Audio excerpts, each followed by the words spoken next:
आखिर कैसे पता चला कि इस धरती पर 17 फीट जितने लंबे इंसान भी रहते थे?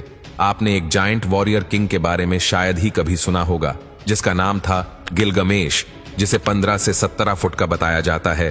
अगर इस कहानी की बात की जाए तो ये सारी बातें हमें एपिक ऑफ गिलगमेश स्टोरी से पता चलती हैं।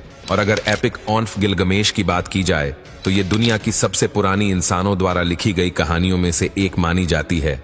ऐसा माना जाता है कि गिलगमेश इराक के डेजर्ट एरिया उरूक में शासन किया करता था।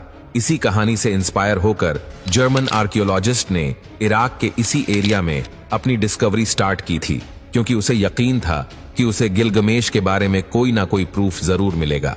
असल में ये बात है सन 2003 की, जब जर्मन आर्कियोलॉजिस्ट जॉर्ज फेसबाइंडर और उनकी टीम गिलगमेश के सबूत को खोजने के लिए इराक पहुंची। जब उन्होंने यहां खोज की तो उन्हें एक एडवांस एंशिएंट सिटी डिस्कवर करने में कामयाबी मिल गई। यहां मौजूद अवशेषों को देखकर लगता है कि ये शहर प्राचीन काल में काफी समृद्ध रहा होगा। यही नहीं, यहां पर प्रॉपर कैनाल सिस्टम भी बने हुए थे। यहां मिले अवशेषों को देखकर लगता है कि घर के बाहर कुछ खाली इलाका छोड़ना कंपलसरी था, जहां पर एक छोटा सा गार्डन बना होता था। आर्कियोलॉजिस्ट इस शहर को डिस्कवर कर ही रहे थे, मगर फिर उन्हें कुछ ऐसा मिला जिसकी खोज में उन्होंने ये सब किया था। जब ये लोग खुदाई कर रहे थे तब उन्हें यहां से एक मकबरा मिला। असल में जॉर्ज के मुताबिक ये गिलगमेश का मकबरा था। हालांकि शुरू में तो उन्हें यकीन भी नहीं हुआ, मगर ये मकबरा बाकी मकबरों से अलग था, इसलिए उन्हें लगा कि ये टोम्ब ऑफ गिलगमेश ही होगा। मगर उनके मन में कहीं ना कहीं ये बात भी थी कि हो सकता है ये गिलगमेश का मकबरा ना हो। अब तक सब कुछ सही चल रहा था, लेकिन जॉर्ज और उसकी टीम ने जब इस मकबरे को खोला तो उसके अंदर एक विशालकाय इंसान की बॉडी थी। लेकिन ये विशालकाय इंसान की बॉडी आखिर किसकी थी, ये जानना अभी बाकी था। बता दे कि यहाँ से गिलगमेश की बॉडी के साथ साथ कई ऐसे अवशेष मिले थे जिसके ऊपर कुछ लिखा हुआ था। लेकिन इसके बाद अचानक से अमेरिका ने इराक पर हमला कर दिया, जिसकी वजह से एक ऐसा सच जो बाहर आ सकता था वो बाहर आ ही नहीं पाया।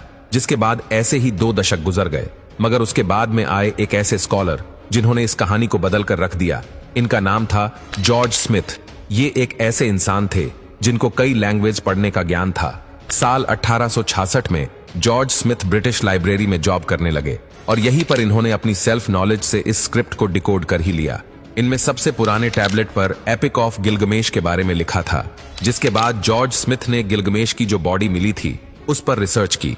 एक के बाद एक अवशेषों को जब जॉर्ज ने स्टडी किया तो उन सारे अवशेषों में गिलगमेश के बारे में ही लिखा था। लेकिन ये गिलगमेश की ही बॉडी है, इसका 100% अंदाजा तब लगाया गया जब जॉर्ज ने गिलगमेश की बॉडी पर रिसर्च की।